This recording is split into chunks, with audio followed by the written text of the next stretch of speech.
ሰላም እንዴት ሰነበታችሁ ውድ ቻናሌ ቤተሰቦች፣ ዛሬ በአዲስ ፊልም ተመልሰናል። ፊልሙን ከወደዳችሁት ላይክ እና ሰብስክራይብ እንዲሁም ኮሜንት ማድረግ እንዳትረሱ። እስከ ፊልሙ ፍጻሜ ድረስ አብረን እንቆይ። ታሪኩ የሚጀምረው በሞና በሞናት መካከል በሚደረግ ከባድ ጭቅጭቅ ነው። እናቷ ሞን ይዛ ወደ ካናዳ ለመሄድ እዚያው ትምህርቷን እንድትቀጥል ትለምናታለች።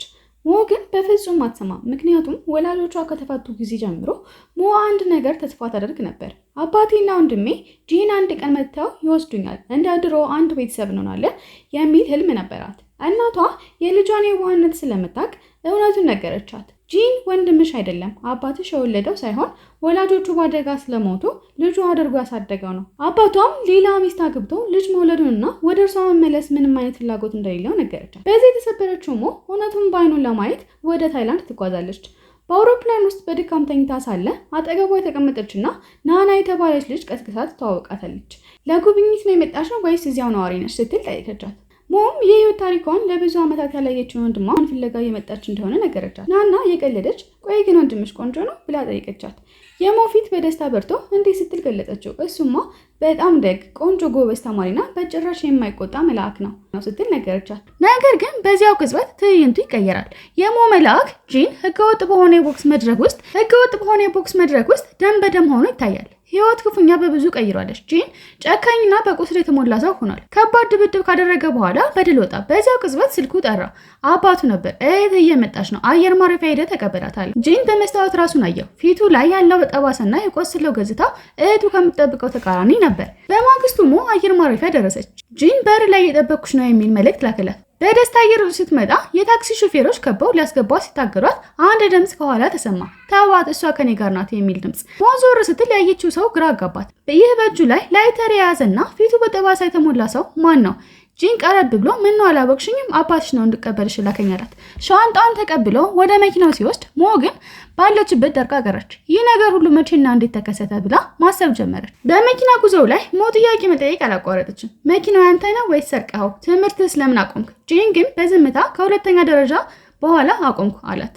ሞ ልትቆጣጠረው የማትችለውን ንዴት ውስጥ ገባች። እሱ እኮ ድሮ በጣም ጎበዝ ተማሪ ነበር ብላ ማሰብ ጀመረች። በድንገት አንድ ቀይ ጸጉር ያለውና ከእስር ቤት የወጣ የሚመስል ወጣት በሞተር ሳይክል አጠገባቸው መጥቶ ቆመ። ጂንን ና እንጠጣ ካለው በኋላ ሞን አያትና እንዲህ ሲል አሾፈ። ይህች ደግሞ ማናት? አረንጓዴው አበባው ከሌላ ሴት ጋር መሆኑን ታውቃለች? ጂን ለጓደኛው ለሳን ትኩረት ሳይሰጠው መኪናውን መንዳቱን ቀጠለ። ሞ ግን በድንጋጤ ታውራለች። ጓደኞቹ አለባበሳቸው ይህ ሁሉ እንግዳ ህይወት ልትቀበለው አልቻለችም። ነገር ግን ብትጠይቀው መልስ እንደማይታገኝ ስለምታውቅ ዝምታዋን መረጠች። ቤት ሲደርሱ ግን ሌላ አስደንጋጭ ነገር ጠበቃት። አባቷ ሰክሮ መሬት ላይ ወድቋል። የሚስቱ ጩኸት ከኩሽና ይሰማል። ከመጠጣት ውጭ ሌላ ስራ የለውም። ነገ ከሆስፒታል ሬሳን ነው የምናመጣው እያለች ትራገማለች። ሞ መምጣቷን ስታውቅ ግን ፊቷን ቀይራ መጣች። የ6 ዓመት ልጇን ቼንን ጠርታ እህትሽ ሞናት ሰላም በያት አለቻት። ሞ ያመጣችላቸው ስጦታዎች አከፋፈለቻቸው። ነገር ግን ልቧ በሐዘን ተሰብሯል። በኋላ ላይ ለጅብ ያመጣችለት ስጦታ ሳይከፍተው ጓደኛው ሳን መጥቶ ለብቻው ሊያናገረው ወደ ታች ይዞ ተወረደ። ሞ ሁኔታውን ስላስፈራራት ተከተለቻቸው። በደረጃው ላይ ሳን ለጂን እንዲህ ሲለው ሰማች።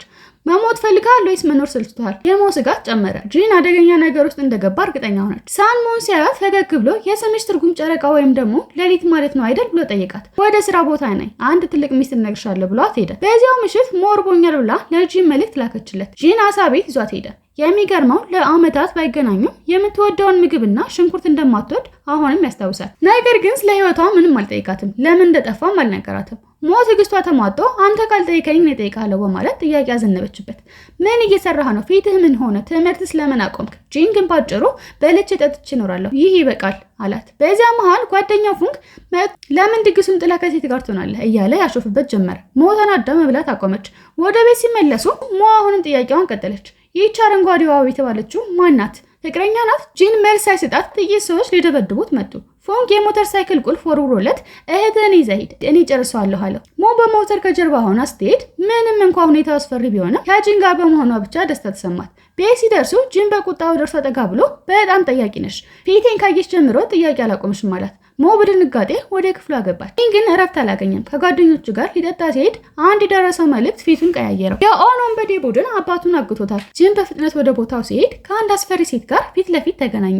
እሷም የቡድኑ መሪ ልጅና አረንጓዴዋ ዋብ ተብላ የምትታወቀው ኪራ ነበረች። ጂን ለአባቱ ተብሎ የተጠየቀውን ገንዘብ ለኪራ ወርሮለት በሌላ ጊዜ እንዲህ ያለ ድራማ በሰሪ አባቴን ይዤ ትችልሽ ሄዳለሁ ብሎ አስጠነቀቃት። ኪራ ግን ጂን እንዲቆይላት ስትል እውነቱን ነገረችው። አባቱም ማንም አልነካውም። መንገድ ላይ ሰክሮ ወድቆ ሲያገኙት ይዘውት መጡ እንጂ እንዲያውም በሱ ፊት ቆንጆ ሆና ለመታየት ለ2 ሰዓት ሜካፕ ስትቀባ እንደቆየች ነገረችው። ከእኔ ጋር ራት ከበላህ እድሃን በሙሉ ሰርዛለሁ የሚል ጥያቄ አቀረበችለት። ጅን ሊቆይ ሲል ግን ከሞ መቼ ነው የምትመጣው የሚል መልእክት ደረሰው። ወዲያውኑ ኪራን ትቷት ወጣ። በማግስቱ ጠዋት ሞ ጂን ቤት አለመምጣቱ አስገረማት። የአባቱ ሚስት እሱ እኮ እዚህ አይኖርም አልፎ አልፎ ነው የሚመጣው ስትላት ሞ አንድ ዘዴ ዘየደች። በድብቅ መታጠቢያ ቤት ገብታ የውሃ ማሞቂያውን ሰበረችው። ውሃው አይሰራም ብላ ስትጮህ ጂን ተጠርቶ መጣ። ስራው እንደጨረሰ ጂን ሊሄድ ሲል ሞ ልታቆየው ብትሞክርም አጣዳፊ ስራ አለብኝ ብሎ ጥሏት ወጣ። ሞ በታክሲ ተከትለው ሄደች። ጂን ግን ከመጀመሪያ ጀምሮ ስትከተለው እንደነበር ያውቅ ነበር። ታክሲ ሲቆም ፊት ለፊት ቆሞ ጠበቃት። ሞም አረ ድንገት ለሽርሽር ወጥቼ ነው ብላ ብትዋሸውም ጂን አላመናትም። ገንዘብ ሰጥቷት ወደ ቤት እንድትመለስ አዘዛት።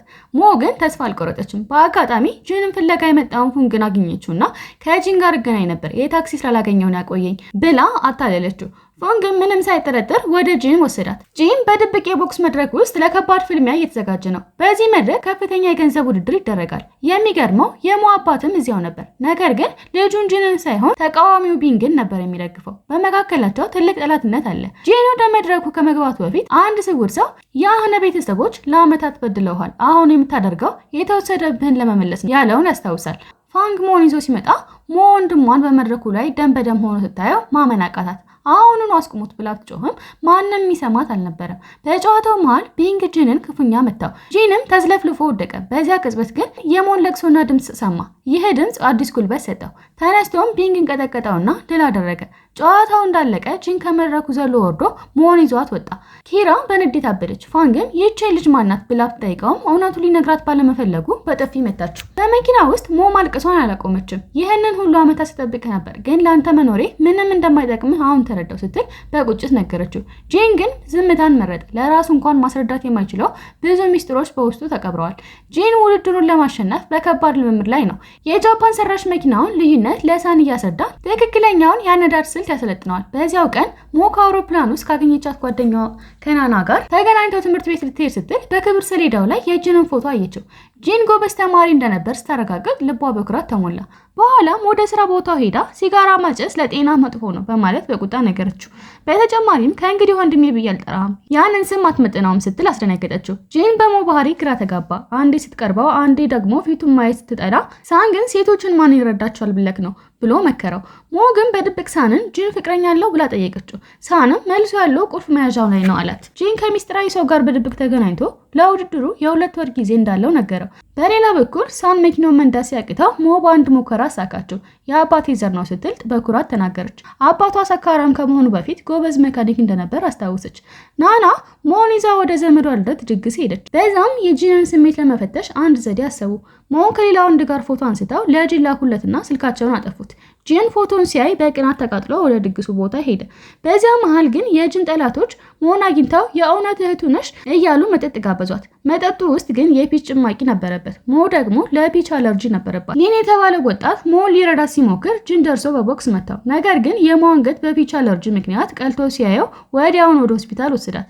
በሆስፒታል ቆይታቸው ሞ ለምን ስለ ፎቶ አልጠየቀኝም ብላ በልቧ ብታስብም መጨረሻ ላይ ግን በግልጽ ጠየቀችው። በህይወት ውስጥ ሌላ ሴት አለች ብላ ጠየቀችው። ጂንም ማንም የለም ስለ ፍቅርም አላስብም ሲላት ሞ ደስ አላት። ከሆስፒታል ከወጣች በኋላ ጂን ወደ ቤት እንዲወስዳት አደረገች። አላማዋ ግን ሳን የነገራትን ሚስጥራዊ ቁልፍ መያዣ መፈለግ ነበር። ክፍሉ ብታተራምስም ምንም አላገኘችም። ሞ ትምህርት ለመጀመር ከናና ጋር ስታመዝግባ ስትመለስ የጂን ቤት በቁልፍ ተዘግቷል። ወደ አባቷ ቤት ስትሄድም ቤቱ ዝግ ነው። የአባቷ ሚስት ወደ ገጠር መሄዷን ነገረቻት። የሚገርመው ግን አባቷን አገኘችው። ቆሻሻ ገንዳ አጠገብ ሰክሮ ወድቆ ነበር። ልታነሳ ብትሞክርም መብራት የለም ቤት መሄድ አልፈልግም ብሎ እምቢ አላት። ሞ አባቷ ላይ ጨርቅ አልብሰው አጠገቡ ተቀምጣ በንጹህ ፍቅር ስትጠብቀው ጂን በአጋጣሚ አየችው። መንገድ ላይ ልታሪ ነው እንዴ ብሎ እየቀለደ ወደ ቤት ይዟቸው ገባ። የጠፋውን መብራት ጠገነላቸው። ጂን ለመኪናው የሚያስፈልጉ እቃዎችን ፍለጋ ለጥቂት ቀናት እንደሚጓዝ ነገራት። ሞ ግን እዚህን ለመቆየት መወሰኗንና ትምህርት መጀመሯን ስትነግረው ጂን ከልቡ ተደሰተ። በወር ውስጥ ሀሳብሽን ቀይረሽ ወደ ካናዳ ትሄጂም ብሎ ቢጠይቃትም ሞ ግን ከአንተ ጋር መሆን ነው የምፈልገው ስትል መለሰችለት። ጂን ለውድድሩ የሚያስፈልጉትን የመኪና እቃዎች ሊያገኝ ባለመቻሉ ራሱ ሊሰራቸው ወሰነ። በውድድሩ ቀንም አሸንፎ ወደ ዋና ቡድን ተቀላቀለ። ለሚስጥር አጋሩም ሁሉም ነገር በታቀደው መሰረት እየሄደ ነው ብሎ ደወለ። በማግስቱ ሞ ከናና ጋር ወደ ሊን የመኪና ማሳያ ክፍል ሄደች። በካሜራ ሲከታተላት የነበረው ሊን ናናን በዘዴ ገለል አድርጎ ሞን ብቻዋን አዋራት። ወደ እኔ ለመቅረብ ነው ዘመኔን የምትጠቀሚው ብሎ በራስ በመተማመን ቢጠይቃትም ሞ ግን ስለሱ ምንም እንደማታገና የመጣችው መኪና ለማየት እንደሆነ ነገረች። ሊን መኪናው ተራ እንዳልሆነ ለማሳየት በራሱ መኪና ይዟት ሄደ። በጉዞው ውስጥ ሞ ስለ መኪና ዝርዝር ነገር ስትጠይቀው ጂን መሆኑን ባያውቅም መኪና የሚወድ ጓደኛ አለኝ አለችው። ጂን ይህንን ሲሰማ በቅናት ተቃጠለ። ሞን ይዟት ወጥቶ በአንድ ወቅት ትምህርት ቤት ውስጥ አንድ ሴት ልጅ ለጓደኛዋ መፎካከሪያ አድርጎ ተጠቅሞባት ራሷን እንዳጠፋች የሚገልጽ አስፈራሪ ታሪክ ነገራት። ሞ ግን እያጋነንክ ነው ብላ ሳቀችበት። ወደ ስራ ቦታቸው ሲመለሱ ግን በቅጽል ስሟ የምትታወቀው አረንጓዴዋ እባብ በዚያ ነበረች። በሞና በኪራ መካከል ያለው ውጥረት ወዲያውኑ ነደደ። ኪራ በንዴት ብትሞላም ጂን ግን በሰው ሁሉ ፊት ለሞ ምግብ እየቆራረሰ ሲሰጣት ኪራ በቅናት ልታብድ ደረሰች። ጂን ግን ኪራን በፍጹም እንደማይፈልጋት በግልጽ አሳያት። ሞ ወደ ትምህርት ቤት ስትሄድ ጂን ድሮ ለብሰው የነበረውን ሸሚዝ ሰጣት። ጓደኞቹ ሁሉ ደነገጡ። ይህ ሸሚዝ ለጂን እንደ ታሪካዊ ቅርስ የሚቆጠር ትልቅ ዋጋ ያለው ነበር። ትምህርት ቤት ስትሄድም ተማሪዎች አደነቁላት። ምክንያቱም ያ የወርቅ ጥልፍ ያለው ሸሚዝ የሚሰጠው ለታላላቅና ጎበዝ ተማሪዎች ብቻ ነበር። ሞ ያኔ ጂን ለምን ሸሚዙን በጥንቃቄ እንደጠበቀው ተረዳች። በኋላም ጂን አንዲት ትንሽዬ ውሻ ለሞ ስጦታ ሰጣት። ሞ በደስታ አበደች። ጂን መጀመሪያ ትተሽ ትሄጃለሽ ብሎ ቢከለክላትም ሞ ግን አንተም ትታኝ እንደምትሄድ ስለሚሰማህ ነው የምትረቀኝ ብላ ስትነግረው ጂን ሀሳቡን ቀይሮ ውሻውን አመጣላት። በሊንና በሳም መካከል የተራራ ላይ የመኪና ውድድር ተደረገ። ሞ ውድድሩን ለመመልከት ቀድማ ሄደች። በውይይታቸው ሞ ስለ መኪና ያላትን ጥልቅ እውቀት አሳየችው። ሳን በውድድሩ ወቅት መቆጣጠር ያቃተው ሊን ጂን ኮፍያ በሳን እጅ መኖሩን አይቶ የጥቁር መኪናው ባለቤት ጂን መሆኑን አረጋገጠ። በመመለሻ መንገድ ላይ ሞ መኪናውን ራሷ ነዳቸው። ተራራውን በ23 ደቂቃ ብቻ ወርዳ ስትጨርስ ሊን በአድናቆት ደነዘዘ። በማግስቱ ሞ ሳንን መልክህን ቀይር ብላ መከረችው። ሳን ጸጉሩን ተቆርጦና ተስተካክሎ ሲመጣ ሞ ለ10 ደቂቃ ያህል በአድናቆት ስታየው ጂን ስለቀና በትዕግስት ሊመለከተው አልቻለም። በቅናት የተቃጠለው ጂን ሞን አስቆማትና ወንድማማቾች አለመሆናችንን እያወቅሽ ለምን እንዴት ትቀርብኛለሽ? በመካከላችን ሌላ ነገር እንዲኖር ትፈልጊያለሽ? ብሎ ፊት ለፊት ጠየቃት። ሞ በድንጋጤ ገፍታው ሄደች። በሌላ በኩል ሊን ወደ ጂን መጥቶ ጥቁር መኪናውን የእሱ መሆኑን ማረጋገጡንና አብረው እንዲወዳደሩ ቢጠይቀውም ጂን ግን ለልጆች ጨዋታ ጊዜ እንደሌለው ነገረው። የጂን ብቸኛ ዓላማ ወደ ፍጻሜ ውድድር አልፎ ድብቅ መረጃዎችን ማግኘት ነው። ጂን ከአባቱ ጋር በመሆን መኪናውን የማስተካከልና የማላመድ ስራውን ቀጠለ። ሞ ግን በጂን ንግግር ግራ ተጋብታ ራሷን አራቀች። ትምህርት ቤት ውስጥ ከየተባለ ልጅ ሊቀርባት ቢሞክርም ሞ ግን ከጃን ጋር የነበራትን ነገር በጥርጣሬ ውስጥ ስለነበረች ልታስተናግደው አልፈለገችም። የቻይና አዲስ ዓመት ሲደርስ ሞ ከጂንና ከጓደኞቹ ጋር ለማክበር ወደ ስራ ቦታው ሄደች። እጆቿ በብርድ ሲቀዘቅዙ ጂን እጆቿን ይዞ በኪሷ ሞቀላት። በዚያው ቅጽበት ሞ ለዓመታት ስትፈልገው የነበረውን ያን ሚስጥራዊ ቁልፍ መያዣ አገኘች። በላዩ ላይ ቀንና ሌሊት ይናፍቅሻል የሚል ጽሑፍ ተቀርጾበታል። ማን ነው ሚስጥሩ የገባት? የጂን ስም ትርጉም ቀን ሲሆን የሷ ስም ደግሞ ሌሊት ነው። ሁለቱም ያለ አንዱ መኖር እንደማይችሉና ጂንም ለዓመታት ይወዳት እንደነበር ተረዳች። ሞ ደስ አላት። ከእንግዲህ አትናፍቀኝም፣ ምክንያቱም ለዘላለም ካንተ ጋር እቆያለሁ ስትል ቃል ገባችለት። ጂንም እንደ ድሮ ጀርባው ላይ አዝሏት ወደ ቤት ወሰዳት። በማግስቱ ሞ ለጂን አስገራሚ ስጦታ አዘጋጀችለት። መኪናውን እየነዳች መሬት ላይ በጎማ ምልክት የልብ ቅርጽ ሳለችለት። ጂምን በጣም ተገርሞ ደስ አለው። እሱም በምላሹ ሌላ ልብ ቅርጽ በመኪናው ሳለላት። ይህ ያለ ቃል የተደረገ የፍቅር መግለጫ ነበር። ከዚያም ወደ አዲስ ዓመት ፌስቲቫል ሄዱ። ሞ ምኞቷን በዛፍ ላይ አንጠልጥላ የጂንን እጅ ጣጥብቃ ያዘችው። ነገር ግን ደስታቸው ብዙ አልቆየም። ኪራ አባቷና የወንበዴ ቡድኑ አባላት መንገድ ላይ ያገኟቸው። ጂን ወደ ፍጻሜው ውድድር ማለፉን ስላወቁ ከውድድሩ እንዲወጣ ሊያስገድዱት ፈለጉ። የኪራ አባት ሞን አይቶ ልጅን ትተህ ሌላ ሴት የምታፍቅር ከሆነ ጠላቴ ነህ ብሎ ዛተበት። ጂን ግን ለዛቸው አልተንበረከከም። ይልቁንም የሞን እጅ ይበልጥ አጥብቆ በመያዝ ምርጫውን ለሁሉም አሳወቀ። የኪራ አባት ጂንን እንዲደበድቡት ለሰዎች ምልክት ቢሰጥም ሳን ቱሪስቶች ይዞ በድንገት በመድረሱ ግጭቱ ሳይሳካ ቀረ። ኪራ በቅናት አብዳ በየቦታው ስትጋጭ ቢንክ ሊያረጋጋት ሞከረ። ኪራ ግን በልቤ ውስጥ የእሱን ቦታ ልትተካ አትችልም ብላ ልቡን ሰበረችው። ቢንክን በንዴት ወደ ጂን ሄዶ ሊጋጠሙ ቢሞክርም ጂን ግን አሁን የምጠብቀው ሰው አለኝ፣ ከአንቱ ጭቅጭቅ ውስጥ አታስገባኝ በማለት አባረረው። በማግስቱ ጠዋት ሞቶን ጨባራ ቁርስ ፍለጋ ስትወጣ ጂንን በድንገት አየችው። በሀፍረት ወደ ክፍሏ ሮጣ በመግባት ሜካፕ ተቀባብታ እንደ አዲስ ወጣች። ጂም ሁኔታውን አይቶ በዝምታ ፈገግ አለ። በስራ ቦታው ደግሞ ጂን የሚፈልገው የመኪና እቃ በስጦታ መጣለት። ከሊን የተላከ መሆኑን ቢያቀም የሰው ውለት አልፈልግም ብሎ በራሱ የሰራውን ገጠመ። ነገር ግን መኪናው በሙከራ ጊዜ ጭስ አወጣ። በመጨረሻም አባቱ በሰጠው ምክርና ሊን በሰጠው እቃ አማካኝነት መኪናውን በሚገባ አስተካከለ። ጂም በውድድሩ አንደኛ ሆኖ ካጠናቀቀ በኋላ ሞ የነበራትን ቅሬታ በስጦታና በምግብ ሊያክምላት ሞከረ። ሃንግ ጣሪያ ላይ ባዘጋጀው ድግስ ላይ ሞ ሰክራ ለጂን ልቧን ልትሰጠው ብትሞክርም በሳም ምክንያት ሳይሳካ ቀረ። ጂን ግን ከጠረጴዛ ስር እጇን ይዞ በማረጋጋት ፍቅሩን አሳያት። በማግስቱ ጂን ለዓመታት ለህይወት አጋሩ ያዘጋጀውን የአንገት ሐብል ለሞ ሰጣት። ከዛም አንድ ትልቅ ሰርፕራይዝ አደረጋት። የመኪናውን ሻንጣ ሲከፍተው በመቶዎች የሚቆጠሩ ፊኛዎች ወደ ሰማይ በረሩ። ይህ የሞ የልጅነት ትልቅ ህልም ነበር። ሁለቱም በደስታና በፍቅር ተሞልተው ሳለ የአባቷ ትንሽዬ ልጅ ጄን በድብቅ ያዩትን ነገር በመጠየቅ አሳፈረቻቸው። ሞ ከናና ጋር ለሽርሽር ወጥታ ሳለ ጄንን ከአንዲት ሴት ጋር ምግብ ቤት ተቀምጦ አየችው። ጄን ግን እንዳላያት ሆኖ ከሴትዮዋ ጋር መቀራረብ ጀመረ። የሞ ልብ ተሰበረ። ቃል የገባላት ሁሉ የረሳው መሰላት። ጄን ግን ይህን የሚያደርገው ለአንድ ትልቅ ሀገራዊ ሚስጥር መረጃ ለማግኘት እንደሆነ ማንም አያውቅም። አንድ ኮፍያ የደፋ ሰውም እንዳታበላሽ በቦታ ተቀመጥ ብሎ በምልክት አስጠነቀቀው። ሞ በመንገድ ላይ ስታለቅስ ጄን ተከትሏት መጣ። የመሰለሽ አይደለም ቢላትም እውነቱን መናገር አልቻለም። የአባቷ ሚስት ሁለቱም በዚያ ሁኔታ ስታያቸው ደነገጠች። ሞ ለእንጀራ እናቷ እያለቀሰች ለእሱ ስል ነው የመጣሁት ስሜት አይቀየርም ስትል ተማጸነቻት። እናቷም ሚስጥራቸውን ለመጠበቅ ወሰነች። ሳንጂንን እውነቱን ነገራት እንጂ ለምን ታሰቃያታለህ ብሎ ቢቆጣውም ጂን ግን ለደህንነቷ ሲል ዝምታን መረጠ። በዚያው ምሽት ሞ ወደ ስራ ቦታው ስትሄድ ግን የጠበቃት ጂን አልነበረም። ኪራ ወይም ደግሞ አረንጓዴዋ ወፍ በጨለማ ውስጥ ተቀምጣ እየጠበቀቻት ነበር። ኪራ ሞን ያገኘችው በአንድ ምክንያት ነው። ጂን ከውድድሩ እንዲወጣ የምታደርገው እሷ ብቻ ስለሆነች ነው። ይህ ውድድር የሞትና የህይወት ጉዳይ መሆኑን ብትነግራትም ጂን ግን ከዚህ ውድድር በኋላ ሁሉንም ነገር ነግሻለሁ ብሎ ቃል ገባላት። ነገር ግን በውድድሩ ዋዜማ የኪራ አባት የጂንን መኪና ሰባበረው። ጂን በንዴት ኪራን አባረራት። እሷም ብትሞት እንኳን አልረዳህም ብላ በለቅሶ ወጣች። ጂን ሚስጥሩን ለሞ ነገራት። ይህን ውድድር የኮንትሮባንድ ዝውውርን ለመያዝ ከፖሊስ ጋር የተደረገ ኦፕሬሽን ነው። የራሱን ስም ለማንጻትና ከሞ ጋር ለመሆን ሲል ህይወቱን አደጋ ላይ ጣለ። ሞም ወንድሟን ለመርዳት የክፍል ጓደኛዋን አባት በመለመን መኪናውን እንዲጠግን አደረገች። በውድድሩ ቀን ግን ሁኔታዎች ሁሉ ተቀያየሩ። የፖሊስ ቡድን አባል የሆነው ኪም መጥቶ ጂን አደጋ ላይ ነው፣ መኪናው ተበላሽቷል ብሎ ሞን ይዟት ሄደ።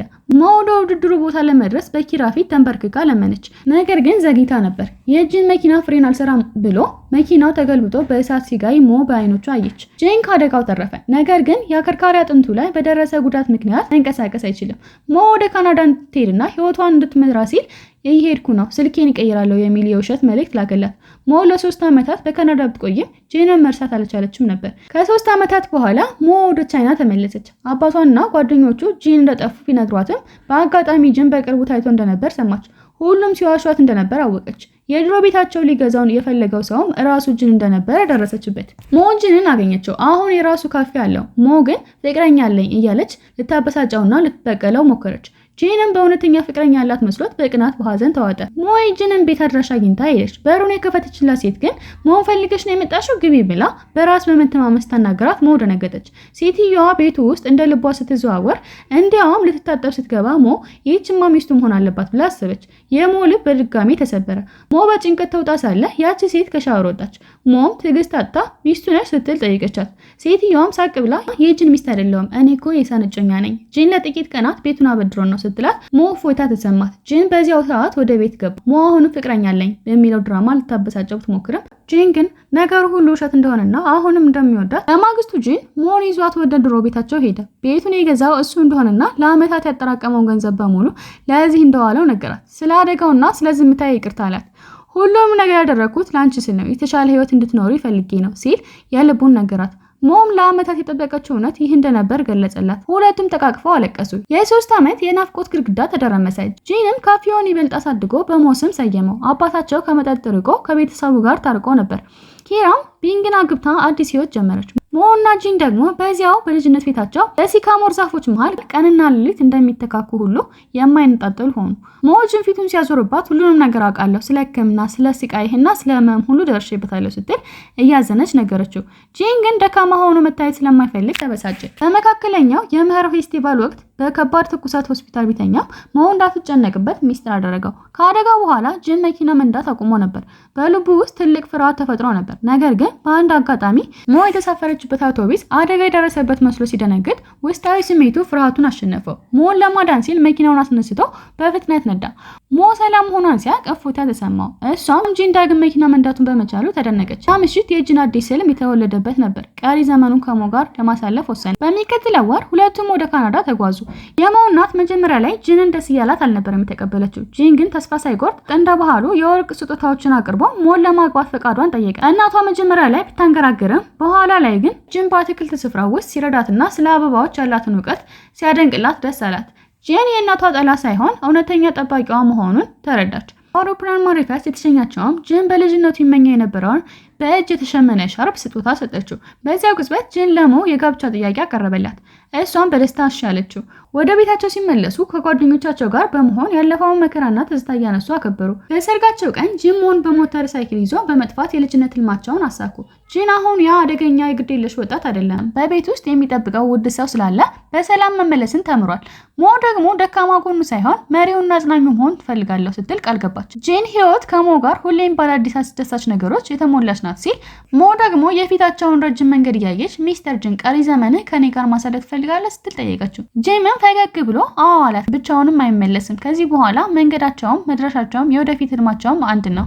ውድ የቻናል ቤተሰቦች የዛሬው አስደናቂ ታሪካችን በዚህ ተጠናቋል። ይህን የፍቅርና የጥንካሬ ፊልም ከወደዳችሁት ላይክ እና ሰብስክራይብ ማድረጋችሁን እንዳትረሱ። ስለ ድጋፋችሁ ከልብ አመሰግናለሁ። በሌላ ታሪክ እስከምንገናኝ ደህና ሰንብቱልኝ።